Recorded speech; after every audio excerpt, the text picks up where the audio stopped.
It is his three-piece suit of emerald green that has caught the girl's attention. Not his face, as one might suppose, for it is a strange face. Behind him, neatly stacked, are hundreds of gleaming white candles. "You're stronger than I thought," says the man. "I wasn't expecting to light another set of my candles. My candles are precious to me, and I hate to waste them. Are you sure you want to carry on playing?" Celeste is spellbound by the emerald green fabric. In it, she sees her past all whirled together until it is a thing of threads and stitches. "Before we go any further, tell me your age again," says the man. Only now does Celeste notice his face. She thinks he must be wearing a mask, for she can't see his eyes. Perhaps they've been washed away.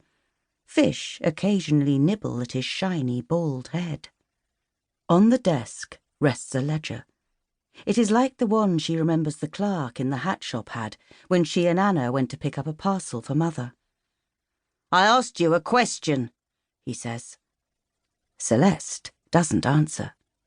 She is studying the ring on his little finger. The stone is a bright emerald, the same colour as his suit. He dips a quill in the inkstand, and tendrils of ink float away. "In other words, how old are you?" "You are asking the questions in the wrong order," says Celeste. "The first question should be, what is your name?" The man is taken aback. "I ask the questions, not you." He is unsettled by this girl.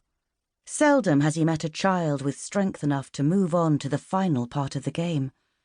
Perhaps, for once, it will be played out to the bitter end. The thought delights him, although he has no doubt who the winner will be. He persists with his questions. "Tell me your age." Again the girl answers with more energy than he would have thought possible. By this point in the game, the player should be no more than a shadow. "My age?" says Celeste. "I am 11. "I can smell a lie in the water," says the man. "I play you, girl. You don't play me."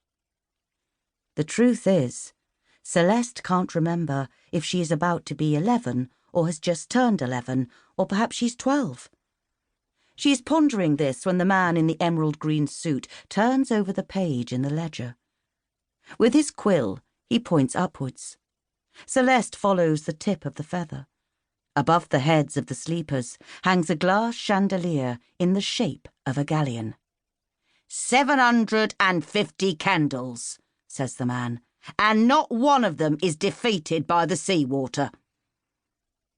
For the first time, Celeste can see clearly. The beams of light illuminate the faces of the sleepers whose names are on the tip of her tongue. "Look at me," says the man. "Look at me." The moment she does, the names are gone, and somewhere in the cave, a ship's bell sounds mournfully. Perhaps it's a warning, she thinks. He begins to laugh. His laughter a wave that causes the sleepers to sway as one. "What if I don't want to play your game?" she says. "A brave question, if I may say so. It would be a pity after you've come so far.